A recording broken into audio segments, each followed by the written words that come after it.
ಈಗ ಈ ಪತ್ರವನ್ನ ಯಾರು ಬರೆದಿದ್ದಾರೆ? ಅಪೊಸ್ತಲನಾದಂತ ಪೌಲನು ಅಂತ ಹೇಳಿ ಎಲ್ಲರಿಗೂ ಗೊತ್ತಿದೆ.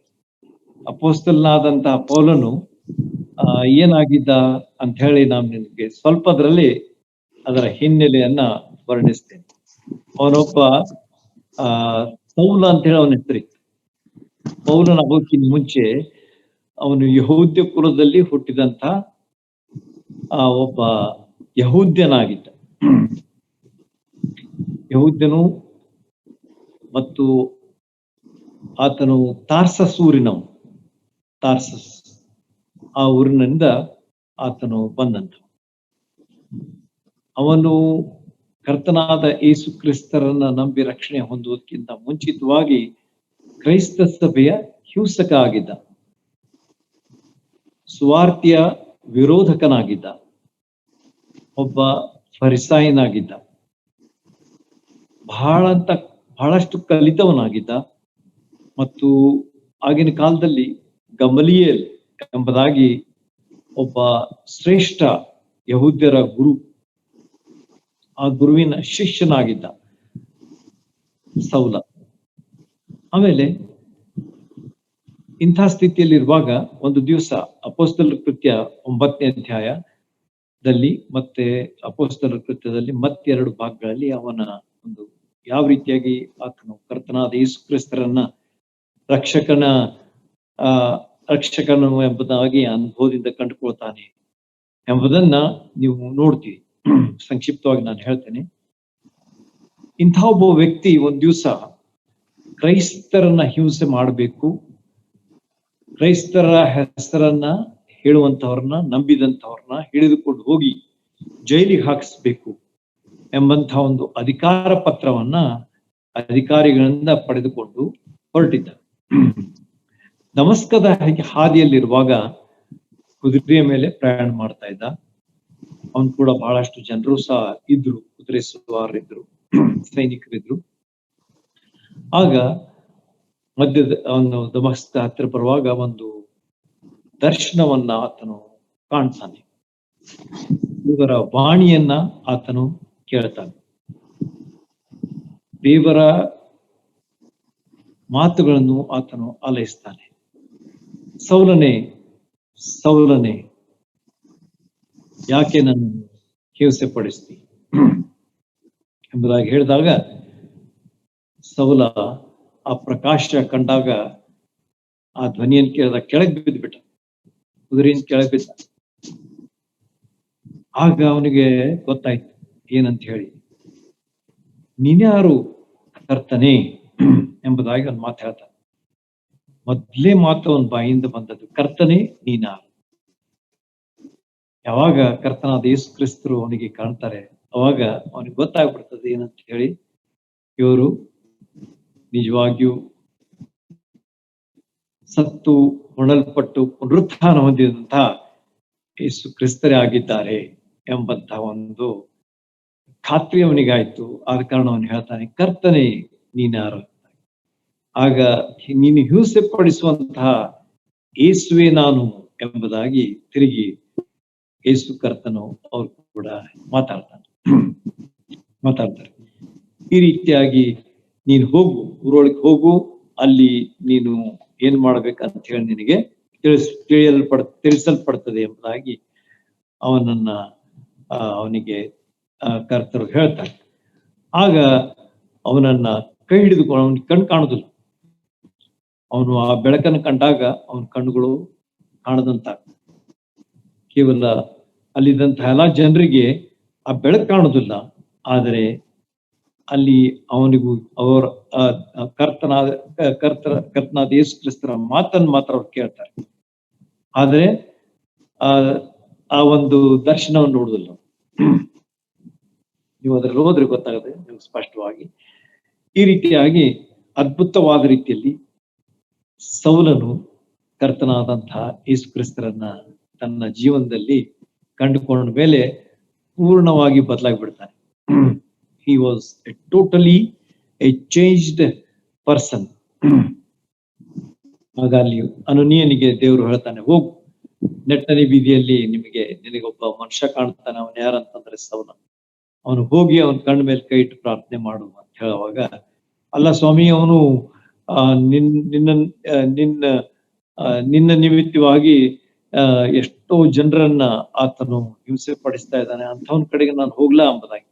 ಆಗ ಕರ್ತರು ಅವರಿಗೆ ಹೇಳ್ತಾರೆ, ಏನಂತ ಹೇಳಿ ಯೇಸು ಸ್ವಾಮಿಯವರು ಹೇಳ್ತಾರೆ, ಅನ್ಯರಿಗೆ, ರಾಜರಿಗೆ, ಇಸ್ರಾಯೇಲರಿಗೆ, ಅನ್ಯರಿಗೆ, ರಾಜರಿಗೆ, ಇಸ್ರಾಯೇಲರಿಗೆ ನನ್ನ ಹೆಸರನ್ನು ಹೇಳುವ ಆರಿಸಿಕೊಂಡ ಸಾಧನವಾಗಿದ್ದಾನೆ ಎಂಬುದಾಗಿ ಅನನೀಯನಿಗೆ ಯೇಸು ಕರ್ತರು ಹೇಳ್ತಾರೆ. ನೋಡ್ರಿ, ಎಷ್ಟು ಅದ್ಭುತವಾದ ರೀತಿಯಲ್ಲಿ ಕರ್ತರ ಒಂದು ಕೆಲಸ ಅವನ ಜೀವನದಲ್ಲಿ ನಡೆಯುತ್ತದೆ.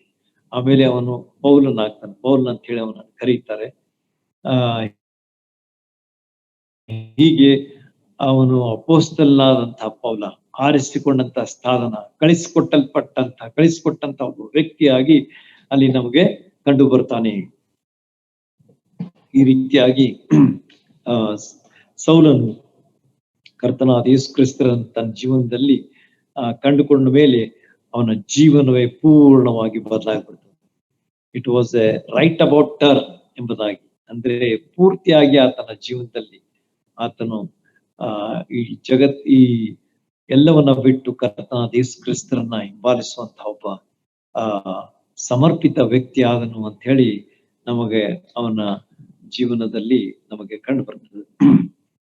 ಅವನು ಹೇಳ್ತಾನೆ ಏನಂತ ಹೇಳಿ, ನನಗೆ ಜೀವಿಸುವುದಂದ್ರೆ ಕ್ರಿಸ್ತನೇ, ಸಾಯುವುದಂತಂದ್ರೆ ಲಾಭ.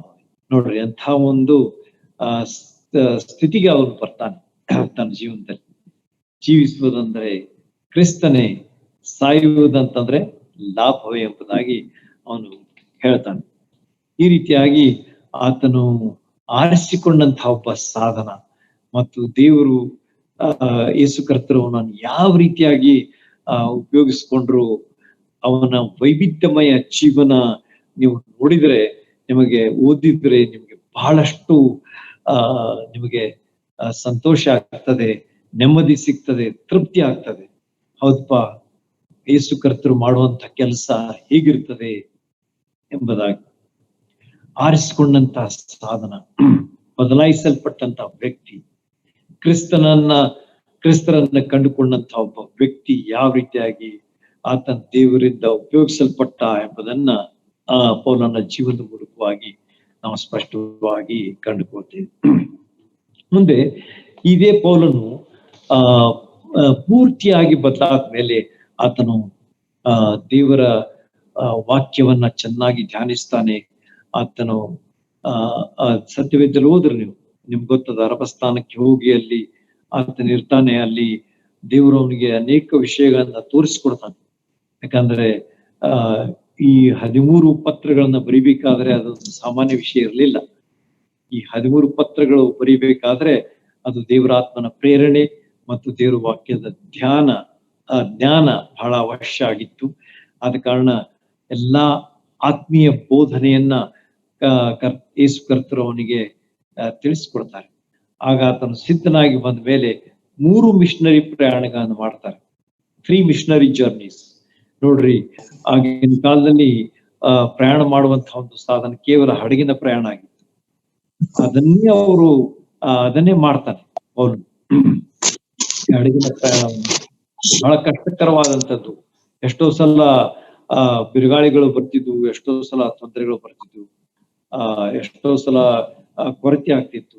ಆದ್ರೆ ಅಂತ ಎಲ್ಲಾ ವಿಷಯಗಳಲ್ಲಿ ಇರುವಾಗಲೂ ಕೂಡ ಪೌಲನು, ಅಪೊಸ್ತಲನಾದಂತ ಪೌಲನು ಯಶಸ್ವಿಯಾಗಿ ತನ್ನ ಕಾರ್ಯವನ್ನ ಮುಗಿಸಿದಂತಹ ಒಬ್ಬ ವ್ಯಕ್ತಿ. ಆತನ ಹೇಳ್ತಾನೆ, ನಂಬಿಕೆಯನ್ನು ಕಾಪಾಡಿಕೊಂಡಿದ್ದೇನೆ, ಕ್ರಿಸ್ತ ಓಟವನ್ನು ಓಡಿದ್ದೇನೆ, ಮತ್ತ ಜೀವಳಂತ ಜಯಮಾಲೆ ನನಗೆ ಸಿದ್ಧವಾಗಿದೆ ಎಂಬುದಾಗಿ ತಿಮೋಥೆಯ ಪತ್ರದಲ್ಲಿ ನಾವು ನೋಡ್ತೇವೆ. 3 ವಿಷಯಗಳನ್ನ ಆತನು ಹೇಳ್ತಾನೆ. ಹೀಗೆ ಆತನು ಅಷ್ಟು ಸಮರ್ಪಿತವಾದ ರೀತಿಯಲ್ಲಿ ಸೇವೆ ಮಾಡಿದಂತ ಒಬ್ಬ ವ್ಯಕ್ತಿ. 4ನೆಯ ಒಂದು ಮಿಷನರಿ ಪ್ರಯಾಣ ಮಾಡಬೇಕು ಅಂತ ಹೇಳಿ ಇತ್ತು. ಆದ್ರೆ ಅವನು ರೋಮದಿಂದ ಸ್ಪೇನ್ ವರೆಗೆ ಬಂದಾಗ ಅಲ್ಲಿ ಅವನನ್ನ ಬಂಧಿಸ್ಬಿಟ್ರು. They arrested him and put him in prison. ಆತನನ್ನ ಸೆರೆಯೊಳಗೆ ಹಾಕ್ತಾರೆ. 2 ವರ್ಷಗಳು ಆತನ ಸೆರೆಯಲ್ಲಿರ್ತಾನೆ. ಆಮೇಲೆ ಮುಂದೆ ಏನಾಗ್ತದಂತಂದ್ರೆ ಅವನನ್ನ ಕರೆದುಕೊಂಡು ರೋಮಕ್ಕೆ ಬರ್ತಾರೆ. ರೋಮಕ್ಕೆ ಬಂದಾಗ ಅಲ್ಲಿ ನೀರೋ ಚಕ್ರವರ್ತಿ ಇರ್ತಾನೆ. ಅಲ್ಲಿಯೂ ಸಹ ಆತನು ಗೃಹಬಂಧನದಲ್ಲಿರ್ತಾನೆ. ಮನೆಯಲ್ಲಿ ಇಟ್ಕೊಂಡು ಆತನು ಸ್ವಾರ್ಥ ಸೇವೆಯನ್ನ ಮಾಡ್ತಿರ್ತಾನೆ. ಎಷ್ಟೋ ಸಲ ಆತನನ್ನ ಸೆರೆಯೊಳಗೆ ಹಾಕ್ತಾರೆ. ನಿಮ್ಗೆ ಗೊತ್ತಿದೆ, ಫಿಲಿಪಿಯ ಪತ್ರದಲ್ಲಿ ನೀವು ಓದಿದ್ರೆ ನಿಮ್ಗೆ ಗೊತ್ತದೆ ಯಾವ ರೀತಿಯಾಗಿ ಸೆರೆಮನೆಯಲ್ಲಿ ದೇವರು ಅವನನ್ನ ಅದ್ಭುತವಾದ ರೀತಿಯಲ್ಲಿ ಬಿಡಿಸಿ ಹೊರಗೆ ತರ್ತಾನೆ ಅಂತ ಹೇಳಿ ನಿಮಗೆ ಅಲ್ಲಿ ಕಂಡು ಬರ್ತದೆ ಫಿಲಿಪಿ ಪತ್ರದಲ್ಲಿ ಓದ್ರೆ. ಹೀಗೆ ಆತನು ಎಷ್ಟೋ ಸಲ ಸೆರೆಮನೆಯೊಳಗೆ ಹೋಗ್ತಾನೆ. ಆಮೇಲೆ ಕೊನೆಗೆ ಆತನು ಗೃಹ ಬಂಧನದಲ್ಲಿ ಇದ್ಕೊಂಡು ಅಲ್ಲಿಯೂ ಸಹ ಆತನು ಸೇವೆ ಮಾಡುವುದನ್ನ ನೋಡ್ತೇವೆ. ಆತನ ಕಣ್ಣುಗಳಿಗೆ ಅಷ್ಟು ದೃಷ್ಟಿ ಇರ್ಲಿಲ್ಲ ಅಂತ ಹೇಳಿ ನಮ್ಗೆ ಗೊತ್ತಾಗ್ತದೆ. ಆದ್ರೂ ಕೂಡ ಆತನು ದೊಡ್ಡ ದೊಡ್ಡ ಅಕ್ಷರಗಳಿಂದ ಬರೆದು ತನ್ನ ಕಾರ್ಯವನ್ನ ಮುಗಿಸಿದ ಎಂಬುದಾಗಿ. ಆಮೇಲೆ ಕ್ರಿಸ್ತ ಶಕ 67ರಲ್ಲಿ ಈ ಮೂರ್ಖರಾಜನಾದಂತಹ ನೀರೋ ಏನ್ ಮಾಡ್ತಾನಂತಂದ್ರೆ ಈ ಅಪೊಸ್ತಲನಾದಂತಹ ಪೌಲನನ್ನ ಆತನು ಶಿರಚ್ಛೇದನ ಮಾಡಿದ್ದನ್ನ ನಮಗೆ ನಾವು ಕಂಡುಕೊಳ್ತೇವೆ. ಸತ್ಯವೇದದಲ್ಲಿ ಅದರ ಬಗ್ಗೆ ಉಲ್ಲೇಖ ಇಲ್ಲ, ಆದ್ರೂ ಕೂಡ ನೀವು ಓದಿದರೆ ನಿಮಗೆ ಕಂಡು ಬರ್ತದೆ. ಈ ರೀತಿಯಾಗಿ ಕ್ರೈಸ್ತ ಏನಂತಾರೆ ಮಾರ್ಟಿಯರ್ಸ್ ಅಂತ ಹೇಳ್ತಾರೆ. ಕ್ರಿಸ್ತರಿಗೋಸ್ಕರವಾಗಿ ತಮ್ಮನ್ನ ಸಮರ್ಪಿಸಿಕೊಂಡಂತವರು ಅಥವಾ ತಮ್ಮ ರಕ್ತ ಸಾಕ್ಷಿಗಳಾಗಿ ಹೋದಂತಹ ಈ ವ್ಯಕ್ತಿ ಅಪೊಸ್ತಲನಾದಂತಹ ಪೌಲನು ಆಗಿದ್ದ ಎಂಬುದಾಗಿ ನಮಗ ಕಂಡು ಬರ್ತದೆ. ಈ 13 ಪತ್ರಗಳನ್ನ ಆತನು ಬರೆದಿದ್ದ. ಪೌಲನು ಸ್ಥಾಪಿಸಿದಂತ ಸಭೆಗಳು ಎಲ್ಲಾ ಸಭೆಗಳಿದ್ರೂ ಕೂಡ ಆತನು ಕೇವಲ ಕೆಲವು ಸಭೆಗಳನ್ನು ಮಾತ್ರ ಸ್ಥಾಪಿಸಿದ. ಅವನು ಸ್ಥಾಪಿಸಿದ ಯಾವ್ದಂತಾರೆ ಎಫೆಸ, ಫಿಲಿಪ್ಪ, ಥೆಸ್ಲೋನಿಕ, ಕೊರಿಂಥ, ಕೊಲೊಸ್ಸೆ. ಇವು ಆತನು ಸ್ಥಾಪಿಸಿದಂತ ಸಭೆಗಳು. 5 ಸಭೆಗಳನ್ನ ಅವನು ಮಾತ್ರ ಸ್ಥಾಪಿಸಿದ್ದಾನೆ. ಆದ್ರೆ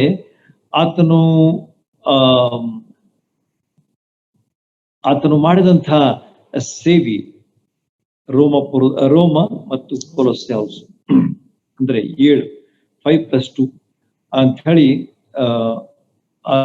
ಮಿಷನರಿ ಪ್ರಯಾಣದಲ್ಲಿ ಸ್ಥಾಪಿಸಿದಂತಹದ್ದು 5 ಸಭೆಗಳು. ಮಿಷನರಿ ಪ್ರಯಾಣ ಮಾಡಿದಾಗ 5. ಆಮೇಲೆ ರೋಮದಲ್ಲಿಯೂ ಸಹ ಕೊಲೊಸ್ಸೆಯಲ್ಲಿಯೂ ಸಹ ಆತನು ಆ ಸಭೆಗಳನ್ನ ಸ್ಥಾಪಿಸಿದ್ದನ್ನು ನಾವು ನೋಡ್ತೇವೆ. ಆದ್ರೂ ಕೂಡ ಆತನು ಸ್ಥಾಪಿಸಿದ ಸಭೆಗಳಿಗೆ ಅಷ್ಟೇ ಪತ್ರ ಬರೀಬೇಕು ಅಂತಲ್ಲ. ಆದರೆ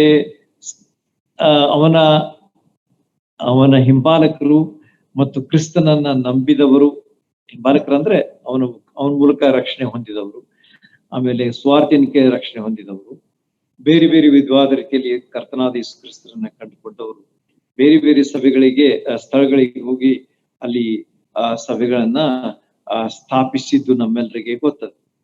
ಆದ ಕಾರಣ ಆ ಸಭೆಗಳಿಗೂ ಸಹ ಪೌಲನು ಪತ್ರಗಳನ್ನ ಬರೆದಿದ್ದಾನೆ. ಯಾಕಂದ್ರೆ ಆ ಸಭೆಗಳಲ್ಲಿ ಏನೇನ್ ನಡೀತಾ ಇತ್ತು ಮತ್ತು ಆ ಸಭೆಗಳಿಗೆ ಯಾವ ಆತ್ಮೀಯ ಬೋಧನೆ ಅವಶ್ಯಕತೆ ಇದೆ ಎಂಬುದನ್ನ ತಿಳಿದುಕೊಂಡು ಪೌಲನು ಪತ್ರಗಳನ್ನ ಬರೀತಾ ಇದ್ದ ಎಂಬುದನ್ನ ನಾವು ತಿಳ್ಕೊಳ್ಬೇಕಾದದ್ದು ಬಹಳ ಅವಶ್ಯ. ಆಮೇಲೆ ಏನಾಗ್ತದ ಅಂತಂದ್ರೆ ಈ 13 ಪತ್ರಗಳನ್ನ ವಿಧವಾದ ಬೋಧನೆಗಳಿಂದ ಪೌಲನು ಬರೆದಿದ್ದಾನೆ. ಬಹಳ ವಿಶೇಷವಾಗಿವೆ. ಅವುಗಳನ್ನೆಲ್ಲ ನಾವು ಓದ್ಬೇಕು, ಅಂದ್ರೆ ನಮ್ಗೆ ಗೊತ್ತಾಗ್ತದೆ. ಅದ್ರಲ್ಲಿ ನಾವು ಓದಿದ ಅರ್ಥ ಆಗುದಿಲ್ಲ ಅಂತ ಹೇಳಿ ಬಿಡ್ಲಿಕ್ಕೆ ಬರುದಿಲ್ಲ. Because every word that is written in God's word Bible is for us. ಬೈಬಲ್ದಲ್ಲಿ ಬರೆದಂತಹ ಪ್ರತಿಯೊಂದೊಂದು ಮಾತು ನಮಗೆ ಅವಶ್ಯ. ಹಳೆ ಒಡಂಬಡಿಕೆ ಆಗಲಿ, ಹೊಸ ಒಡಂಬಡಿಕೆ ಆಗಲಿ, ಪ್ರಕಟಣೆ ಆಗಲಿ, ಕೀರ್ತನೆ ಆಗಲಿ, ಪ್ರಲಾಪಗಳ ಪುಸ್ತಕ ಆಗಲಿ, ಅಥವಾ ನಮ್ಮ ಜ್ಞಾನೋಕ್ತಿಗಳಾಗಿ ಯಾವುದೇ ಇರಲಿ, ಅದು ನಮ್ಗೆ ತಿಳಿದಿಲ್ಲ ಅಂತ ಹೇಳಿ ಬಿಡ್ಲಿಕ್ಕಾಗುದು. ನಾವು ಓದ್ಲೇಬೇಕು. ಸತ್ಯವೇದನ್ನು ಆದಿಕಾಂಡದಿಂದ ಪ್ರಕಟಣೆವರೆಗೆ ಓದುವಂತ ಹ್ಯಾಬಿಟ್ ನಾವು ಇಟ್ಕೊಳ್ಬೇಕು. ಅಭ್ಯಾಸ ಮಾಡೋದು ಬೇರೆ, ಆದ್ರೆ ನಾವು ಓದುವಂಥದ್ದು ಆದಿಕಾಂಡದಿಂದ ಪ್ರಕಟಣೆಯವರೆಗೆ ನಾವು ಓದುವಂತಹ ವ್ಯಕ್ತಿಗಳಾಗಿರಬೇಕು. That gives lot of spiritual knowledge and also spiritual insight ಆತ್ಮೀಯ ಜ್ಞಾನ ಕೊಡ್ತದೆ ಮತ್ತು ಆತ್ಮೀಯ ಶಕ್ತಿಯನ್ನ ನಮಗೆ ಅದು ತಂದು ಕೊಡುವಂತದ್ದಾಗಿ. ಯಾಕಂದ್ರೆ ದೇವ್ರ ವಾಕ್ಯ ಆಗಿದೆ. ನಾನು ನಿಮಗೆ ಎಷ್ಟೋ ಸಲ ಹೇಳಿದ್ದೇನೆ, I don't want to repeat, ಯಾಕಂದ್ರೆ ನನ್ನ ಕಡೆ ವಾಚ್ ಇಲ್ಲ. ಆದ ಕಾರಣ ನನ್ನ ಸಮಯ ಎಷ್ಟಾಗಿದೆ ನನ್ಗೆ ಗೊತ್ತಾಗುದಿಲ್ಲ. ದಯಮಾಡಿ ಸಾಧಾರಣ 9ರ ಸುಮಾರು ಯಾರಾದ್ರೂ ನನಗೆ ಸ್ವಲ್ಪ ರಿಮೈಂಡ್ ಮಾಡ್ರಿ, ಏನಂತೇಳಿ ಸರ್ ಅಂತ ಹೇಳಿ, ಬಸ್ ಅಷ್ಟು. I don't mind. ಆದ್ರೆ ನಾನು ನಿಮ್ಗೆ ರಿಕ್ವೆಸ್ಟ್ ಮಾಡ್ತಾ ಇದ್ದೇನೆ, ಸಹೋದರ ಸಲ್ಮೂನ್ ಅವರಿಗೆ ರಿಕ್ವೆಸ್ಟ್ ಮಾಡ್ತೇನೆ, 9 ಗಂಟೆ ಕರೆಕ್ಟ್ ನನಗೆ ಸ್ವಲ್ಪ ರಿಮೈಂಡ್ ಮಾಡ್ರಿ. ಆಮೇಲೆ ನಾನು ಸ್ವಲ್ಪ ಒಂದು 5 ನಿಮಿಷದಲ್ಲಿ ಕ್ಲೋಸ್ ಮಾಡ್ಲಿಕ್ಕೆ ಪ್ರಯತ್ನ ಮಾಡ್ತೇನೆ. ಮುಂದೆ ಈ 13 ಪತ್ರಗಳಲ್ಲಿ ನಾವು ಮೊದಲೇ ಪತ್ರ ಯಾವ್ದಂತಂದ್ರೆ ರೋಮಾಪುರದವ್ರಿಗೆ ಬರೆದಂತ ಪತ್ರ. ರೋಮದಲ್ಲಿ ಒಂದು ಸಭೆ ಇತ್ತು, ನಮ್ಮೆಲ್ಲರಿಗೂ ಗೊತ್ತದೆ. ಆದ ಕಾರಣ ಅದರ ವಿಷಯವಾಗಿ ಪೌಲನು ಏನೇನ್ ಬರೆದಿದ್ದಾನೆ ನಾನು ನಿಮ್ಗೆ ವಿವರವಾಗಿ ಹೇಳುದಿಲ್ಲ. Just to make you know ಹೇಗೆ ಅವನ ಒಂದು ಸತ್ಯವೇದದ ಬೋಧನೆ, ಆತ್ಮೀಯ ಬೋಧನೆ ಇತ್ತು ಎಂಬುದನ್ನ ನಿಮಗೆ ತಿಳಿಸ್ಲಿಕ್ಕೆ ಈ ಒಂದೊಂದೇ ಮಾತಿನಲ್ಲಿ ಅಥವಾ ಒಂದೊಂದೇ ವಿಚಾರಗಳನ್ನ ನಿಮ್ ಮುಂದೆ ಹೇಳ್ತಾ ಹೋಗ್ತೇನೆ. ಯಾಕಂದ್ರೆ 13 ಅಂತಂದ್ರೆ ನಾ ಎರಡೆರಡು ಮೂರು ಹೇಳಿದ್ರು 29-30 ಸೆಂಟೆನ್ಸಸ್ ಆಗಿಬಿಡ್ತವೆ. ರೋಮಾಪುರದಲ್ಲಿ ಬರೆದ ಪತ್ರದಲ್ಲಿ ಏನ್ ಹೇಳ್ತಾನೆ ಅಂತಂದ್ರೆ, ಎಲ್ಲಾ ಮನುಷ್ಯರು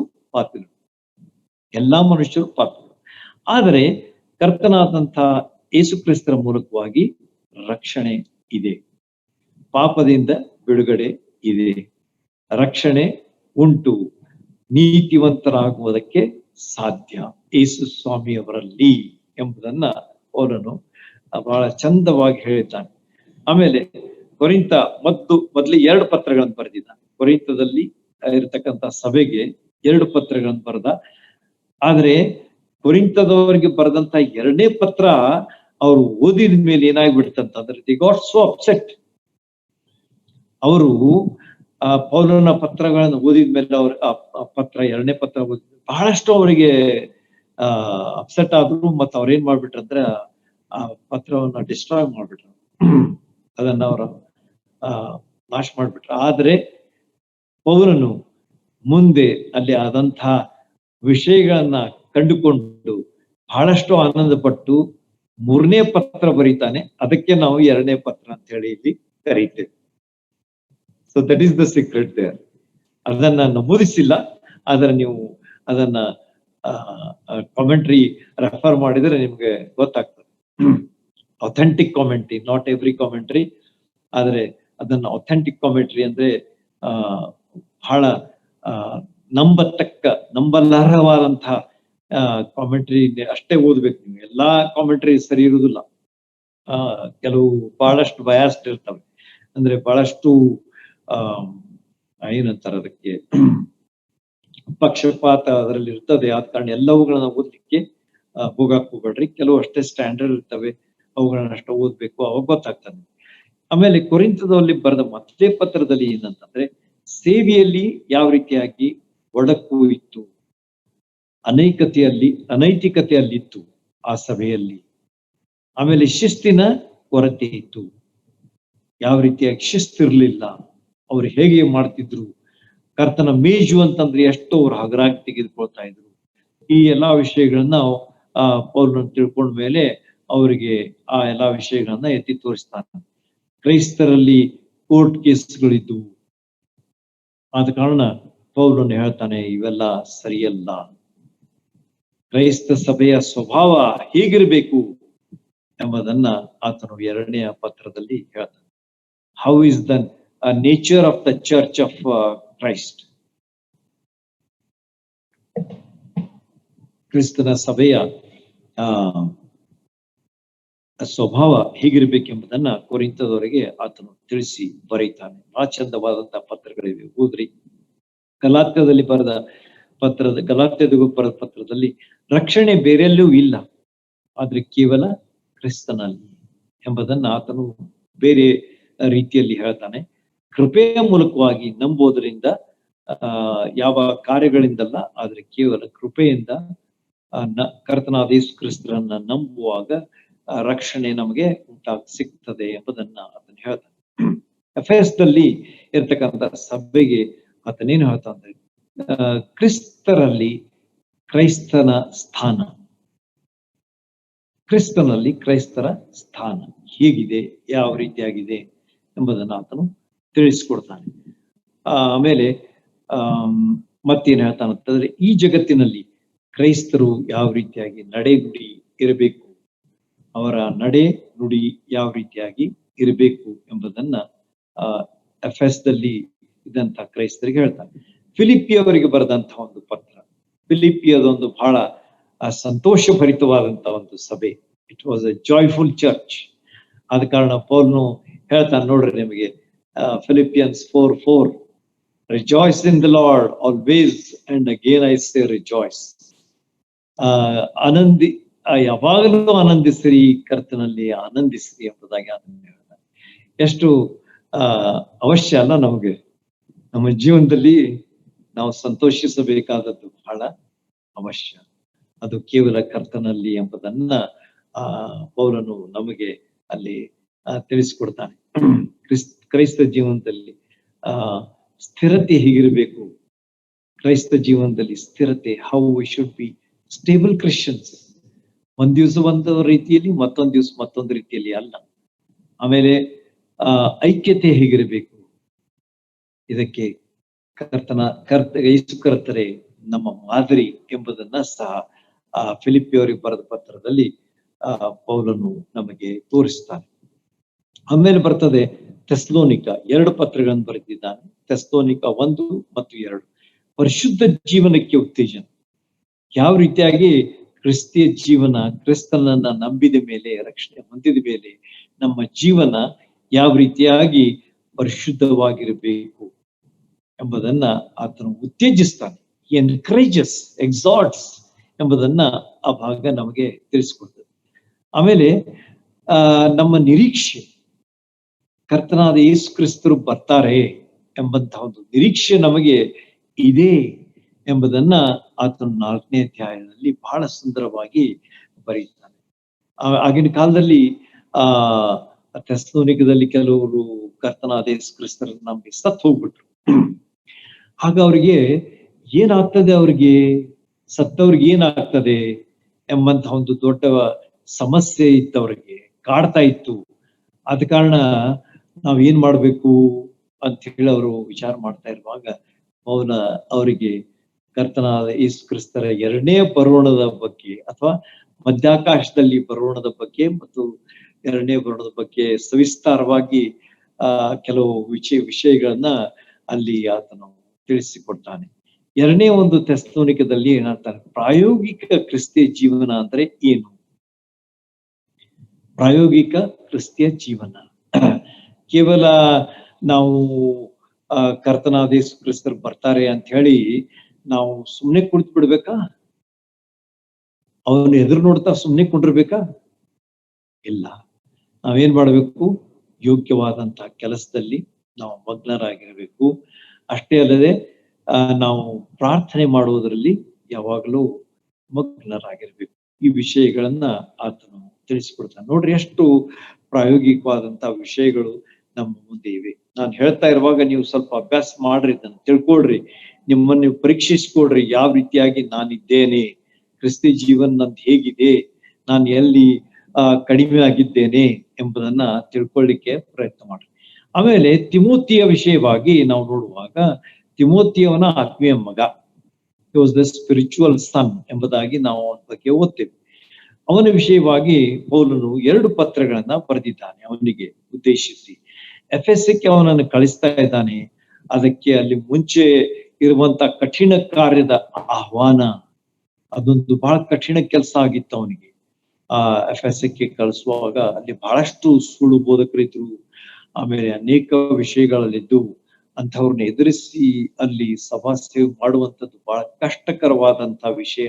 ಆದ ಕಾರಣ ಅವನಿಗೆ ವಿಶೇಷವಾದಂತಹ ಗುಂಪುಗಳಿದ್ದಾವೆ, ಎಚ್ಚರ, ಬೇರೆ ಬೇರೆ ಜನ ತಿರುಚಿ ಬೋಧನೆ ಮಾಡ್ತಾ ಇದ್ದಾರೆ, ಅವುಗಳ ಬಗ್ಗೆ ನೀನು ಎಚ್ಚರವಾಗಿರು ಎಂಬುದಾಗಿ ಅಲ್ಲಿ ಪೌಲನು ಅಲ್ಲಿ ಹೇಳ್ತಾ ಇದ್ದಾನೆ. ತಿಮೋತಿಯ 1ನೇ ಪತ್ರ. 2ನೇ ಪತ್ರದಲ್ಲಿ ಕ್ರೈಸ್ತ ನಾಯಕರು ಹೇಗಿರ್ಬೇಕು 3 ಉದಾಹರಣೆಗಳ ಬಗ್ಗೆ ಅಲ್ಲಿ ನಾವು ಓದ್ತೇವೆ. ವಿಶೇಷವಾಗಿ ಸೈನಿಕನಾಗಿರ್ಬೇಕು. We should be like a soldier, always ready. ನಮ್ಮ ಲಕ್ಷ್ಯ ಆ ಕಡೆ ಈ ಕಡೆ ಇರಬಾರ್ದು ಈ ಲೋಕದಲ್ಲಿ. ಯಾಕಂದ್ರೆ ನೋಡ್ರಿ ನೀವು ಸೈನಿಕರ ಹೇಗಿರ್ತಾರೆ, ದೇ ಆರ್ ಡೆಡಿಕೇಟೆಡ್. ಅವ್ರ ಲಕ್ಷ್ಯ ಒಂದೇ, ಏನಂತ ಹೇಳಿ, ದೇಶ ಕಾಯುವಂಥದ್ದು. ಅದಕ್ಕಾಗಿ ಅವರು ಯಾವ ರೀತಿಯಾಗಿ ಇರಬೇಕು ನಿಮ್ಗೆ ಗೊತ್ತು. ಸೈನಿಕನ ಉದಾಹರಣೆ. ಎರಡನೇದಾಗಿ ಮೆಚ್ಚಿದ ಕೆಲಸಗಾರನಂತೆ, ವ್ಯವಸಾಯಗಾರ, ಹೊಲದಲ್ಲಿ ಕೆಲಸ ಮಾಡುವಂತಹ ಹೇಗಿರ್ತಾನೆ, ವ್ಯವಸಾಯಗಾರ ಹೇಗಿರ್ತಾನೆ, ಮನ ಮನ ಮುಟ್ಟಿ ಅಥವಾ ಮನಪೂರ್ವಕವಾಗಿ ಆತನು ಕೆಲಸ ಮಾಡ್ತಾನೆ ಎಂಬುದನ್ನ ಇಲ್ಲಿ ಪೌಲನು ಹೇಳ್ತಾನೆ. ಸುವಾರ್ತೆಯನ್ನು ಚಾಚು ತಪ್ಪದೆ ಹಿಡಿದುಕೊಳ್ಳಬೇಕು ನಾವು ಯಾವಾಗಲೂ ಎಂಬುದನ್ನ. ಸುವಾರ್ತೆ, that is our our base. ಅದನ್ನ ನಾವು ಯಾವಾಗಲೂ ಬಿಡಬಾರ್ದು. ಅದೇ ನಮ್ಮ ಬೇಸ್ ಎಂಬುದನ್ನ ತಿಮೋತಿಗೆ ಹೇಳ್ತಾನೆ. ಆಮೇಲೆ ತೀತನಿಗೆ ಆತನು ಹೇಳುವುದೇನಂತಂದ್ರೆ, ತೀತ ಅಂದ್ರೆ ಟೈಟಸ್, ಇಂಗ್ಲಿಷ್ ನಲ್ಲಿ ನಾವು ಟೈಟಸ್ ಅಂತ ಹೇಳಿ ನೋಡ್ತೀವಿ. ಆ ತೀತನಿಗೆ ಆತನು ಬರೆಯುವುದೇನಂತಂದ್ರೆ, ಹಿರಿಯರ ಬಗ್ಗೆ, ಸುಳ್ಳು ಬೋಧಕರ ಬಗ್ಗೆ ಎಚ್ಚರವಾಗಿರ್ರಿ. ಹಿರಿಯರ ಬಗ್ಗೆ ಸಾಕಷ್ಟು ಬೋಧನೆಗಳನ್ನು ಕೊಡ್ತಾನೆ. ಅಂದ್ರೆ ಸಭಾ ಹಿರಿಯರು ಹೇಗಿರಬೇಕು, ಆಮೇಲೆ ಸುಳ್ಳು ಬೋಧಕರ ಬಗ್ಗೆ ಯಾವ ರೀತಿಯಾಗಿ ಎಚ್ಚರವಾಗಿರ್ಬೇಕು ಅನ್ನೋದನ್ನ ಹೇಳ್ತಾನೆ. ಸ್ವಸ್ಥ ಬೋಧನೆ, ಅದರ ಬಗ್ಗೆ ನಾವು ಯಾವಾಗಲೂ ಲಕ್ಷ್ಯ ಕೊಡ್ತೇವೆ. ಅಂದ್ರೆ right teaching and the right doctrine and teaching, ಸತ್ಯವಾದಂತಹ ಬೋಧನೆಯನ್ನ ನಾವು ಹಿಡ್ಕೊಂಡು ಅದನ್ನೇ ಹೇಳ್ಬೇಕು ಹೊರತು ಬೇರೆ ಅದರಲ್ಲಿ ನಾವು ತಪ್ಪಾದ ವಿಷಯಗಳನ್ನ ನಾವು ಹಿಡಿಬಾರ್ದು. ಅದರ ಪ್ರಾತ್ಯಕ್ಷತೆ ಹೇಗಿದೆ ಎಂಬುದನ್ನ ಅಲ್ಲಿ ಪೌಲನು ಟೈಟಸ್ನಿಗೆ ಹೇಳ್ತಾನೆ. ಕೊನೆಯದಾಗಿ ಈಗ ನಾವು ಬಂದೀವಿ ಫಿಲೆಮೋನ್ನ ವಿಷಯವಾಗಿ ನಾವು ಪತ್ರಕ್ಕೆ ಈಗ ನಾವು ಬಂದು ಸೇರಿದ್ದೇವೆ. ಇಷ್ಟೆಲ್ಲ ಹಿನ್ನೆಲೆ ನಾನು ಯಾಕೆ ಕೊಟ್ಟೆ ಅಂದ್ರೆ, ಪೌಲನು ಬರೆದಂತ ಪತ್ರಗಳೆಷ್ಟು 13 letters he has written. ಅದರಲ್ಲಿ ಪರ್ಸನಲ್ ಲೆಟರ್ಸ್, ಆಮೇಲೆ ಸಭೆಗಳಿಗೆ ಪತ್ರ, ಅದನ್ನ ನಾವು ನೋಡಿದ್ದೇವೆ. ಪರ್ಸನಲ್ ಲೆಟರ್ಸ್ ಯಾರ್ಯಾರಿಗೆ ನಿಮ್ಗೆ ಗೊತ್ತದೆ. ಈಗ ತಿಮೋತಿಗೆ 2 ಪತ್ರ ಬರೆದ, ಆಮೇಲೆ ತೀತನಿಗೆ 1 ಪತ್ರ ಬರೆದ, ಆಮೇಲೆ ಮತ್ತೆ ನಾವು ಫಿಲೆಮೋನಿಗೆ 1 ಪತ್ರ ಬರೆದ. ಈ ರೀತಿಯಾಗಿ ಪೌಲನು ಬರೆದಂತಹ ಪತ್ರಗಳನ್ನ ನಾವು ವೈಯಕ್ತಿಕವಾಗಿ ಬರೆದದ್ದು, ಆಮೇಲೆ ಸಭೆಗಳಿಗೆ ಉದ್ದೇಶಿಸಿ ಬರೆದಂತಹ ಪತ್ರಗಳನ್ನ ನಾವು ಕಂಡುಕೊಂಡಿದ್ದೇವೆ. ಮತ್ತು ಯಾವ ರೀತಿಯಾಗಿ ಅದ್ಭುತವಾದಂತಹ ರೀತಿಯಲ್ಲಿ ಆತನ ಕ್ರಿಸ್ತಿಯ ಬೋಧನೆಯಾಗಿತ್ತು ಎಂಬುದನ್ನು ನಾವು ಸ್ವಲ್ಪ ಅದರಲ್ಲಿ ಕಂಡುಕೊಂಡಿದ್ದೇವೆ. ಈ ಒಂದು ಪತ್ರವನ್ನ ಆತನು 60ನೇ ಇಸ್ವಿ ಅಥವಾ 61ನೇ ಇಸ್ವಿಯಲ್ಲಿ ಬರೆದಿದ್ದಾನೆ. ಎಲ್ಲಿಂದ ಬರೆದಿದ್ದಾನೆ? ಸೆರೆಮನಿ ಇದ್ಕೊಂಡೇ ಬರ್ದಿದ್ದ. ಅಂದ್ರೆ ಗೃಹ ಬಂಧನದಲ್ಲಿ ಇರಬೇಕು ಅಥವಾ ಸೆರೆಯಲ್ಲಿ ಇರಬೇಕು, ಅವಾಗ ಆತನು ಬರೆದಿದ್ದಾನೆ. ಅವನು ಹೇಳ್ತಾನೆ ಅಲ್ಲಿ, ನಾವು ಈಗ ಸತ್ಯವೇದ ಕಡೆಗೆ ಬರೋಣ. ಅಲ್ಲಿ ಹೇಳ್ತಾನೆ ನೋಡ್ರಿ ಏನಂತ ಹೇಳಿ, ಕ್ರಿಸ್ತ ಯೇಸುವಿನ ಸೆರೆಯವನಾಗಿರೋ ಪೌಲನು ಎಂಬುದಾಗಿ ಹೇಳ್ತಾನೆ. ಅಂದ್ರೆ ಆತ 2 ಉದ್ದೇಶಗಳ 2 ಅರ್ಥ ಕೊಡ್ತದೆ ಇದು. ಅಂದ್ರೆ ನಾನು ಕ್ರಿಸ್ತೇಸುವಿಗೆ ಸೆರೆಯಾಗಿದ್ದೇನೆ, I am the prisoner of the Lord Jesus Christ, or I am the slave of the Lord Jesus Christ. ನಾನು ಒಬ್ಬ ಬಾಂಡ್ ಸ್ಲೇವ್ ಎಂಬುದಾಗಿ ಹೇಳ್ತಾನೆ. ಅಂದ್ರೆ ನಾನು ಜೀತದಾಳು, ಕರ್ತನಾದಂತಹ ಯೇಸು ಕ್ರಿಸ್ತನ ಜೀತದಾಳು ಎಂಬುದಾಗಿ ಆತನು ಅಲ್ಲಿ ನಮಗೆ ತಿಳಿಸಿಕೊಡ್ತಾನೆ. ಅಥವಾ ಆತನು ಎರಡನೇದಾಗಿ ಆತನು ಸೆರೆಯಲ್ಲಿದ್ದುಕೊಂಡು ಸಹ ಈ ಪತ್ರ ಬರೆದಿದ್ದನ್ನ ನಾವು ನಮಗೆ ಇವಾಗ ತಿಳಿಸಿಕೊಡ್ತದೆ. ಆಮೇಲೆ ಈ ಒಂದು ಪತ್ರವನ್ನು ಆತನು ಯಾರ ಮೂಲಕ ಕಳಿಸ್ತಾನ ಅಂತಂದ್ರೆ, ಒನೇಸಿಮನ ಮೂಲಕವಾಗಿ ಕಳಿಸ್ತಾನೆ. ಈ ಪತ್ರಗಳನ್ನ ಆತನು ಕೊಲೊಸ್ಸೆ ಮತ್ತು ಅವನ ಮಿತ್ರನಾದಂತ ಫಿಲೆಮೋನ್ ಯಾರಾಗಿದ್ರು ಅಂತ ಹೇಳಿ ಈಗ ನಾವು ಈಗ ಸ್ವಲ್ಪ ಅದರಲ್ಲಿ ನಾವು ಕಂಡುಕೊಳ್ಳೋಣ. ಫಿಲೆಮೋನ್ ಅಂತಂದ್ರೆ ಇವನು ಕೊಲೊಸ್ಸೆ ಊರಲ್ಲಿ ಇದ್ದ. ಹಿ ವಾಸ್ ಸ್ಟೇಯಿಂಗ್ ಇನ್ ಕೊಲೊಸ್ಸೆಮ್ ಅಂತ ಸ್ಥಳದಲ್ಲಿ ವಾಸಿಸುವಂತಹ ವ್ಯಕ್ತಿ. ಇವನೊಬ್ಬ ಶ್ರೀಮಂತ ಆಗಿದ್ದ. He was the rich man. ಆಮೇಲೆ ಇವನದೊಂದು ಸಣ್ಣ ಕುಟುಂಬ ಇತ್ತು. ಆಮೇಲೆ ಇವನ ಮನೆಯಲ್ಲಿ ಸಭೆ ಸೇರ್ತಾ ಇತ್ತು. ಆಗಿನ ಕಾಲದಲ್ಲಿ ಈ ರೀತಿಯಾಗಿ ಸಭೆಗಳು ಇರ್ತಿರ್ಲಿಲ್ಲ, ಬೇರೆ ಬೇರೆ ಚರ್ಚಸ್ ಆಗ್ಲಿ ಇರ್ತಿರ್ಲಿಲ್ಲ ಆಗಿನ ಕಾಲದಲ್ಲಿ. ಅದು ಜಸ್ಟ್ ಒಂದು ಆದಿ ಸಭೆಗಳಿದ್ದಂಗಿದ್ವು ಅಲ್ಲ. ಅಂದ್ರೆ ಜಸ್ಟ್ ಕರ್ತನಾದ ಯೇಸು ಕ್ರಿಸ್ತರು 33 ಇಸ್ವಿಯಲ್ಲಿ 30-35 ವರ್ಷ ಅಂತ ಹೇಳ್ತಾರೆ. ಇಸ್ವಿಯಲ್ಲಿ ಅವರು ನಮಗೆ ಕಂಡು ಬರ್ತಾರೆ. ಅದಾದ್ಮೇಲೆ ಸ್ಥಾಪಿಸಲ್ಪಟ್ಟಂತಹ ಈ ಸಭೆಗಳೆಲ್ಲ ಇವು ಶಾರ್ಟ್ ಟೈಮ್, ಅಬೌಟ್ 30-35 years ದಲ್ಲಿ ಸ್ಥಾಪಿಸಲ್ಪಟ್ಟಂತ ಸಭೆಗಳಂತಂದ್ರೆ ಮನೆಯಲ್ಲಿದ್ದು ಅವು, ನಾಟ್ ಲೈಕ್ ನವೇಡೇಸ್. ಆ ಸಭೆಗಳು ಸಹ ಬಹಳಷ್ಟು ಪ್ರಚಲಿತವಾಗಿತ್ತು, ಬಹಳ ಪ್ರಭಾವಶಾಲಿಯಾಗಿತ್ತು ಮತ್ತು ಕ್ರೈಸ್ತರನ್ನ ಒಟ್ಟಾಗಿ ಹಿಡಿದಂತ ಸಭೆಗಳಾಗಿತ್ತು. They were holding the early Christians very firmly. ಆಗಿನ ಕಾಲದಲ್ಲಿ ಆದಿ ಕ್ರೈಸ್ತರ ಅಂತ ಹೇಳ್ತೀವಲ್ಲ, ಆದಿ ಕ್ರೈಸ್ತರ ಒಂದು ಅವ್ರನ್ನ ಗಟ್ಟಿಯಾಗಿ ನಂಬಿಕೆಯಲ್ಲಿ ಸ್ಥಿರವಾಗಿ ಹಿಡ್ಕೊಂಡು ಅವರನ್ನು ಉಳಿಸ್ಲಿಕ್ಕೆ ಕಾರಣವಾದಂತಹ ವಿಷಯಗಳು ಯಾವಂತಂದ್ರೆ ಕಾರಣ ಏನಂತಂದ್ರೆ ಸಭೆಗಳು, ಕ್ರೈಸ್ತ ಸಭೆಗಳು. ಅವು ಮನೆಗಳಲ್ಲಿ ಸೇರ್ತಾ ಇದ್ವು ಮತ್ತು ಫಿಲೆಮೋನ ಮನೆಯಲ್ಲಿ ಸಹ ಈ ಒಂದು ಸಭೆ ಸೇರ್ತಾ ಇತ್ತು ಎಂಬುದನ್ನ ನಾವು ಅಲ್ಲಿ ಕಂಡುಕೊಳ್ತೇವೆ. ಆಮೇಲೆ ಅರ್ಕಿಪ್ಪಳು ಎಂಬುದಾಗಿ ಅಲ್ಲಿ ಆತನ ಹೇಳ್ತಾನೆ. ನೋಡ್ರಿ, ಅಲ್ಲಿ ಮುಂದೆ ಬರುವಾಗ ಅಲ್ಲಿ ಹೇಳ್ತಾನೆ ಏನಂತ ಹೇಳಿ, ಕ್ರಿಸ್ತ ಯೇಸುವಿನ ಸೆರೆಯವನು, ಪೌಲನ ಸಹೋದರನು, ತಿಮೋತಿಯನು ನನಗೆ ಪ್ರಿಯನೂ ಆಗಿರುವ ಫಿಲೆಮೋನನೆಂಬ ನಿನಗೂ, ಸಹೋದರಿಯಾದ ಅಪ್ಪಿಯಳಿಗೂ ಅಂತ ಹೇಳ್ತಾನೆ. ಅಪ್ಪಿಯಳಿ ಯಾರು? ಅಪ್ಪಿಯಳ ಅಂತಂದ್ರೆ ಫಿಲೆಮೋನ್ನ ಹೆಂಡತಿ. She was the wife of Philemon ಅಂತ ಹೇಳಿ ನಾವು ತಿಳ್ಕೊಳ್ತೀವಿ. ಆಮೇಲೆ ಮತ್ತೊಂದು ಹೆಸರಲ್ಲಿ ಹೇಳ್ತಾನೆ. ಆತನ ಯಾರಂತಂದ್ರೆ ನಮ್ಮ ಸಹಭಟನಾದಂತ ಅರ್ಕಿಪ್ಪ. ಅಪ್ಪಿಯಳು ನಮ್ಮ ಸಹಭಟನಾದಂತ ಅರ್ಕಿಪ್ಪನಿಗೂ, ನಿನ್ನ ಮನೆಯಲ್ಲಿ ಸಭೆ ಕೂಡುವಂತಹ ಎಲ್ಲರಿಗೂ ಬರೆಯುವುದೇನೆಂದ್ರೆ ಎಂಬುದಾಗಿ ಆತನ ಹೇಳ್ತಾನೆ. ನೋಡ್ರಿ, ಅವನ್ನ ಯಾವ ರೀತಿಯಾಗಿ ಅವನ ಪತ್ರಗಳನ್ನ ಉದ್ದೇಶಿಸ್ತಾ ಇದ್ದ, ಯಾವ ರೀತಿಯಾಗಿ ಶುಭ ಕೋರ್ತಾ ಇದ್ದ, ಯಾವ ರೀತಿಯಾಗಿ ಅವರಿಗೆ ಒಳ್ಳೇದಾಗ್ಲಿ ಎಂಬುದಾಗಿ ಹರಿಸ್ತಾ ಇದ್ದ. ಮುಂದೆ ಆತನು ಏನ್ ಹೇಳ್ತಾನೆ ಎಂಬುದನ್ನ ಈ ಭಾಗದಲ್ಲಿ ನೋಡುವಾಗ ಈ ಪತ್ರ ನಮಗೆ 3 ಭಾಗಗಳಲ್ಲಿ ನೋಡ್ತೇವೆ. ಮೊದಲನೇದಾಗಿ ಆತನು ಶುಭ ಕೋರ್ತಾನೆ, ಎರಡನೇದಾಗಿ ಫಿಲೆಮೋನ್ನ ಬಗ್ಗೆ ಒಳ್ಳೆ ವಿಷಯಗಳನ್ನ ಹೇಳ್ತಾನೆ, ಮೂರನೇ ಭಾಗದಲ್ಲಿ ಒನೇಸಿಮ್ ಎಂಬಂತಹ ಒಬ್ಬ ಆಳಿನ ವಿಷಯವಾಗಿ ಅಥವಾ ಸ್ಲೇವ್, ಜೀತದಾಳಿನ ವಿಷಯವಾಗಿ ಆತನು ಫಿಲೆಮೋನನಿಗೆ ಬರೀತಾನೆ.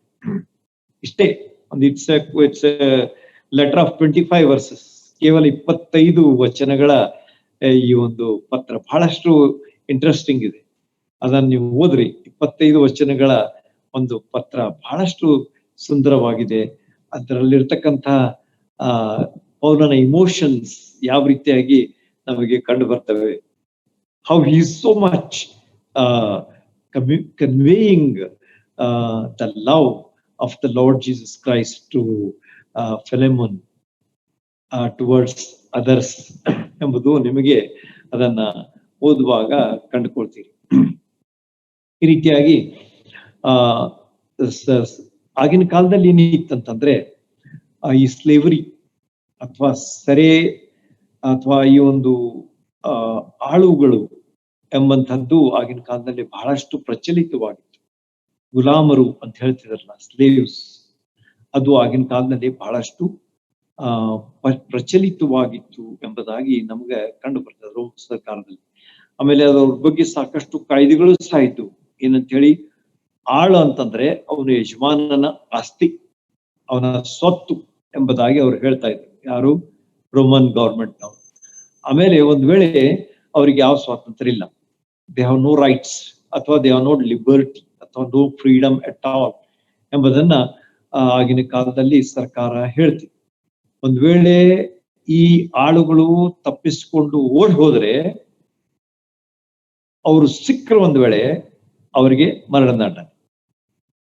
ನೋಡ್ರಿ ಎಷ್ಟು ಭಯಂಕರವಾದಂತ ಕಾಯ್ದೆ. ನಾನು ಯಾಕೆ ಹೇಳ್ತಾ ಇದ್ದೇನೆ ಅಂತಂದ್ರೆ, ಮುಂದೆ ಇಂಥ ಒಂದು ಘಟನೆ ಅಲ್ಲಿ ನಡೀತದೆ, ಅದರ ಬಗ್ಗೆ ಪೌಲನು ಈ ಪತ್ರ ಬರೀತಾ ಇದ್ದಾನೆ. ಅದಕ್ಕಾಗಿ ನಾನು ಇದರ ಒಂದು ಸೀರಿಯಸ್ನೆಸ್ ನಿಮ್ ಮುಂದೆ ಇಡ್ತಾ ಇದ್ದೇನೆ. ನೋಡ್ರಿ, ಆಳು ಅಂತಂದ್ರೆ ಯಜಮಾನನ ಆಸ್ತಿ. ಆಳಿಗೆ ಯಾವ ಸ್ವಾತಂತ್ರ್ಯ ಇಲ್ಲ. ಯಜಮಾನ ಏನ್ ಹೇಳ್ತಾನೆ ಅದನ್ನೇ ಕೇಳಬೇಕು, ಅದನ್ನೇ ಮಾಡಬೇಕು. ಅವನ ಮನೆಯಲ್ಲಿ ಇರಬೇಕು ಜೀತದ ಆಳಾಗಿ. ಅವನು ಕೊಟ್ಟದ್ದು ತೋಳ್ಬೇಕು ಅಷ್ಟೇ. ಮೂರನೇದಾಗಿ ಅವನು ಒಂದ್ ವೇಳೆ ಓಡಿ ಹೋದರೆ ತಪ್ಪಿಸ್ಕೊಂಡು, ಅವನು ಹುಡುಕ್ತಿದ್ರು. They were not leaving the slaves.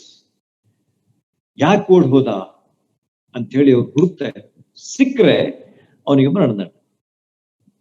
ಈ ರೀತಿಯಾಗಿ ಭಯಂಕರವಾದಂತ ಸ್ಥಿತಿ ಆಗಿನ ಕಾಲದಲ್ಲಿ ಜೀತದ ಆಳುಗಳದಾಗಿತ್ತು ಎಂಬುದಾಗಿ ನಮಗೆ ಕಂಡು ಬರ್ತದೆ. ಆಮೇಲೆ ಏನಾಗ್ತದೆ ಅಂತಂದ್ರೆ, ಇಲ್ಲಿ ಈ ಪತ್ರ ಬರೆಯುವಾಗ ಪೌಲ ವೃದ್ಧ ಆಗಿದ್ದ ಅಂತ ಹೇಳಿ ನಮಗೆ ಮುಂದಿನ ವಚನಗಳಲ್ಲಿ ನಮಗೆ ಕಾಣ್ತದೆ. He was very old. May be within a short time is going to be beheaded. ಶಿರಚ್ಛೇದನ ಇನ್ನು 5-6 ವರ್ಷಗಳಲ್ಲಿ ಆಗ್ಲಿಕ್ಕಿದೆ. 67 AD ಅಂತ ಹೇಳಿ ನೋಡ್ತೀವಲ್ಲ. ಅಂದ್ರೆ ಒಂದು 5-6-7 ವರ್ಷಗಳಲ್ಲಿ ಆಗುವಂತದ್ದಿತ್ತು. ಅಂತ ಸ್ಥಿತಿಯಲ್ಲಿ ಇದ್ರೂ ಕೂಡ ಆತನ ಕ್ರಿಸ್ತನ ವಿಷಯವಾದಂತ ಪ್ರೀತಿ ಅವನಲ್ಲಿ ತುಂಬಿ ತುಳುಕ್ತಾ ಇತ್ತು. ಅವನು ಎಷ್ಟು ದೀನನಾಗಿದ್ದ, ಎಷ್ಟು ವಿನಮ್ರನಾಗಿದ್ದ, ಎಷ್ಟು ತಗ್ಗಿಸಿಕೊಂಡು ಈ ಪತ್ರ ಆತನು ಬರೀತಾ ಇದ್ದಾನೆ. ಈ ಸಚ್ ಎ ಮೆಚ್ಯೂರ್ಡ್ ಪರ್ಸನ್, ಪರಿಪಕ್ವ ವ್ಯಕ್ತಿ. ಆತನಿಗೆ ಜ್ಞಾನ ಎಷ್ಟಿತ್ತು, ದೇವರೆಷ್ಟು ಬುದ್ಧಿ ಕೊಟ್ಟಿದ್ದ, ದೇವರೆಷ್ಟು ಅದ್ಭುತವಾಗಿ ಅವನು ಉಪಯೋಗಿಸ್ಕೊಂಡಿದ್ದ, ಇಷ್ಟು ಪ್ರಯಾಣಗಳನ್ನು ಮಾಡಿದ್ದ, ಸಭೆಗಳನ್ನ ಸ್ಥಾಪಿಸಿದ್ದ. ಆದ್ರೂ ಕೂಡ ಅವನಲ್ಲಿರ್ತಕ್ಕಂಥ ವಿನಮ್ರತೆ ಎಷ್ಟು ದೊಡ್ಡದು ಎಂಬುದನ್ನ ನಾವು ಕಂಡುಕೊಳ್ತೀವಿ. ಈ ದಿವಸಗಳಲ್ಲಿ ಆ ಒಂದು ನಮ್ರತೆ ನಮ್ಮಲ್ಲಿ ಇದೆಯಾ ಎಂಬುದನ್ನ ನಾವು ಪರೀಕ್ಷಿಸ್ಕೊಳ್ಬೇಕು. Examine our self. ನಾವು ಸ್ವಲ್ಪ ಇದ್ರೆ ಬಹಳಷ್ಟು ಹೆಚ್ಚಳ ಪಡ್ತೇವೆ, ಬಹಳ ಹೆಮ್ಮೆ ಪಡ್ತೇವೆ, ಬಹಳಷ್ಟು ಗರ್ವ ಪಡ್ತೇವೆ. ಆದ್ರೆ ಪೌಲನಂತ ವ್ಯಕ್ತಿ ಎಷ್ಟು ದೀನನಾಗಿದ್ದ ಎಂಬುದನ್ನ ಈ ಭಾಗ ನಮಗೆ ಅವನ ಮಾತುಗಳಲ್ಲಿ ನಾವು ಕಂಡುಕೊಳ್ತೀವಿ. ಆಮೇಲೆ ಸರ್, ತಮ್ಮನ್ನು ನಾನು ಈ ಸಮಯದಲ್ಲಿ ವಿನಂತಿಸ್ಕೊಳ್ತೇನೆ. ನೀವು ಮುಂದುವರಿಸಿದ್ರೆ ಇನ್ನೊಂದು 5 ನಿಮಿಷ ತಗೊಳ್ಳಿ ಸರ್. ಓಕೆ, ನಾನು ಜಸ್ಟ್ ಮುಗಿಸ್ತೇನೆ. ಜಸ್ಟ್ ಈಗ ಕೇವಲ ಮೊದಲನೇ 2-3 ವಚನಗಳನ್ನಷ್ಟೇ ನಾವು ನೋಡ್ಲಿಕ್ಕಾಯ್ತು. ಇರ್ಲಿ, ಅದನ್ನ ಮುಂದುವರಿಸೋಣ. ನಾನು ನಿಮಗೆ ಹಿನ್ನೆಲೆಯನ್ನು ಸಾಕಷ್ಟು ನಿಮಗೆ ಕೊಟ್ಟಿದ್ದೇನೆ. ಯಾವ ರೀತಿಯಾಗಿ ಫಿಲೆಮೋನನಿಗೆ ಪೌಲನು ಪತ್ರ ಬರೀತಾನೆ ಮತ್ತು ಸುಂದರವಾದಂತಹ ಪತ್ರ. ಅದನ್ನು ಓದ್ರಿ, ನಿಮಗೆ ಅದರ ಬಗ್ಗೆ ಸಾಕಷ್ಟು ತಿಳುವಳಿಕೆ ಬರ್ತದೆ. ಅಲ್ಲಿರ್ತಕ್ಕಂಥ ಒಂದೊಂದು ವಚನಗಳಲ್ಲಿ ಅವನು ಯಾವ ರೀತಿಯಾಗಿ ನಮಗೆ ಕಂಡು ಬರ್ತಾನೆ ಎಂಬುದನ್ನ ನಾವು ಅಲ್ಲಿ ಕಂಡುಕೊಳ್ತೀವಿ. ಈಗ ನಾವು ನೋಡಿದಂತೆ ಆತನು ಎಷ್ಟು ಒಬ್ಬ ವಿನಮ್ರ ವ್ಯಕ್ತಿಯಾಗಿದ್ದ, ಆತನ ಒಬ್ಬ ದೀನನಾಗಿದ್ದ. ಇಷ್ಟು ದೊಡ್ಡ ಮನುಷ್ಯ ಆದ್ರೂ ಕೂಡ ಅವನು ತಗ್ಗಿಸಿಕೊಂಡು ಅವನು ಅಲ್ಲಿ ಬಂಧಿಸ್ತಾನೆ ಅವರಿಗೆ ಶುಭ ಕೋರ್ತಾನೆ. ಆಮೇಲೆ ಅವರಿಗೆ ಒಳ್ಳೇದಾಗಲಿ, ಆಮೇಲೆ ಕರ್ತನಾದಂತಹ ಯೇಸು ಕ್ರಿಸ್ತನ ಕೃಪೆ ಮತ್ತು ಶಾಂತಿ ನಿಮ್ಮೊಂದಿಗೆ ಇರಲಿ ಎಂಬುದಾಗಿ ಹೇಳ್ತಾನೆ. ನೋಡ್ರಿ, ಎಷ್ಟು ಅವಶ್ಯ ನಮ್ಮ ಜೀವನದಲ್ಲಿ ಕರ್ತನಾದಂತಹ ಯೇಸು ಕ್ರಿಸ್ತರ ಕೃಪೆ, ಕರ್ತನಾದಂತಹ ಯೇಸು ಕ್ರಿಸ್ತರು ಕೊಡುವಂತಹ ಶಾಂತಿ, ಸಮಾಧಾನ ಎಷ್ಟು ಅವಶ್ಯ ಎಂಬುದು ಪೌಲನು ಇಲ್ಲಿ ಬಯಸುವಂತಹ ಒಂದು ಮಾತು. ಆತನು ಆ ಸಭೆಗೆ, ಆತನು ಅಲ್ಲಿದ್ದಂತ ಎಲ್ಲರಿಗೆ ಹೇಳುವಂತಹ ಮಾತು ಎಷ್ಟು ಅವಶ್ಯ. ಅಯೋಗ್ಯರಾದಂತಹ ನಮಗೆ ದೇವರ ದಯೆ ದೊರಕಿದೆ ಎಂಬುದನ್ನ ಆತನು ರಿಮೈಂಡ್ ಮಾಡ್ತಾನೆ. ಹಿ ರಿಮೈಂಡ್ಸ್. ಕೃಪೆ ಅಂತಂದ್ರೆ ಏನು? ಅನ್ಮೆರಿಟೆಡ್ ಫೇವರ್ ಅಂತ ಹೇಳಿ ನಾನು ಹೇಳಿದ್ದೇನೆ. ಆದ ಕಾರಣ ಅದನ್ನ ಆತನ ರಿಮೈಂಡ್ ಮಾಡ್ತಾನೆ. ಅಲ್ಲಿ ನೋಡ್ರಿ, ಲಾಸ್ಟ್ ವಚನದಲ್ಲಿ ಹೇಳ್ತಾನೆ, 1, 2, 3ದಲ್ಲಿ 3rd ವಚನದಲ್ಲಿ ಮುಗಿಸ್ತೇನೆ.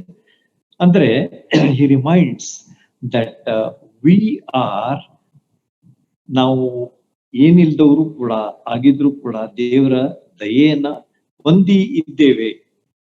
ನಾವು ಉಳಿದಿರುವುದು ಆತನ ಕರುಣೆಯೇ ಎಂಬುದನ್ನ ನಾವು ಓದ್ತೇವೆ ದೇವರ ವಾಕ್ಯದಲ್ಲಿ. ಆದ ಕಾರಣ ಅದನ್ನ ಆತನ ರಿಮೈಂಡ್ ಮಾಡಿಕೊಡ್ತಾನೆ. ಅದೇ ರೀತಿಯಾಗಿ ಸಮಾಧಾನ ನಿಮ್ಮೊಂದಿಗೆ ಇರ್ಲಿ, ಶಾಂತಿ ನಿಮ್ಮೊಂದಿಗೆ ಇರ್ಲಿ ಅಂತ. ಈ ಲೋಕದಲ್ಲಿ ನಾವು ನೋಡುವಾಗ ಬಹಳಷ್ಟು ಗಲಿಬಿಲಿ. ಈಗ ನಾವು ನೋಡ್ತೀರಿ ಕೊರೋನಾದ ಏನೇನ್ ಮಾಡ್ತಾ ಇದೆ ಎಂಬುದಾಗಿ, ಜನ ಸಾಯ್ತಾ ಇದ್ದಾರೆ. ನಾನು ನಿನ್ನೆ ಒಂದು ಮೆಸೇಜ್ ಕೇಳ್ತಾ ಇದ್ದೆ, ಮಧ್ಯಪ್ರದೇಶದಲ್ಲಿ ಅವ್ರು ಏನ್ ಮಾಡ್ತಾ ಇದ್ದಾರೆ ಅಂತಂದ್ರೆ ಒಂದು ಪ್ಯಾನ್ ನಲ್ಲಿ ಅಂದ್ರೆ ಒಂದು ಬೆಂಕಿಯ ಒಂದು ಏನಂತಾರೆ ಅದಕ್ಕೆ ತವೆಯಲ್ಲಿ ಹಾಕಿ ಜನರನ್ನ ಬೆಂಕಿಯಲ್ಲಿ ಹಾಕಿ ಒಟ್ಟಾಗಿ ಸುಡ್ತಾ ಇದ್ದಾರೆ ಅಂತಂದ್ರೆ ಹೆಣಗಳನ್ನ. They are not able to burn each. ಅಂದ್ರೆ ಬೇರೆಯವ್ರ ಬಗ್ಗೆ ಹೇಳಿದೆ, ಬೇರೆ ಧರ್ಮದವ್ರ ಬಗ್ಗೆ. ಇಂಥ ಒಂದು ಸ್ಥಿತಿ ಇದೆ. ಮಹಾರಾಷ್ಟ್ರದಲ್ಲಿ ಒಂದು ಶವದ ಮೇಲೆ ಮತ್ತೊಂದು ಶವ ನೆಟ್ಟು ಅವರು ಸುಡ್ತಾ ಇದ್ದಾರಂತೆ. ಅಂದ್ರೆ ಇಂಥ ಒಂದು ಅಶಾಂತ ವಾತಾವರಣ, ಇಂಥ ಒಂದು ಅಸಮಾಧಾನ ಸ್ಥಿತಿ ನಾವು ಎಲ್ಲಿ ನೋಡಿದ್ರು ನಾವು ನೋಡ್ತೇವೆ. ಅಂಥ ಸ್ಥಿತಿಯಲ್ಲಿರುವಾಗ ಪೌಲನು ಏನ್ ಹೇಳ್ತಾನಂತಂದ್ರೆ, ನಿಮಗೆ ದೇವರ ದಯೆಯನ್ನ ನಾನು ನೆನಪು ಮಾಡಿಕೊಡ್ತೇನೆ. ದೇವರು ಕೊಡುವಂತಹ ಶಾಂತಿ ಸಮಾಧಾನವನ್ನ ನಿಮಗೆ ನೆನಪು ಮಾಡಿಕೊಡ್ತೇನೆ. ನೀವು ನಿಮ್ಮ ಮನಸ್ಸು ಕಳವಳಗೊಳ್ಳದೇ ಇರಲಿ, ನಿಮ್ಮ ಹೃದಯ ಕಳವಳಗೊಳ್ಳದೇ ಇರಲಿ, ಅಂಜದಿರ್ರಿ ಎಂಬುದಾಗಿ ಕರ್ತನಾದ ಯೇಸು ಕ್ರಿಸ್ತರು ಹೇಳಿದಂತೆ ಪೌಲನು ಸಹ ಹೇಳ್ತಾನೆ. ಏನಂತೇಳಿ, ಸಮಾಧಾನದಿಂದಿರ್ರಿ ಎಂಬುದಾಗಿ. ಆದ ಕಾರಣ ದೇವರು ನಿಮ್ಮೆಲ್ಲರೊಂದಿಗೆ ಇದ್ದು ನಿಮ್ಮನ್ನ ಆಶೀರ್ವದಿಸಲಿ.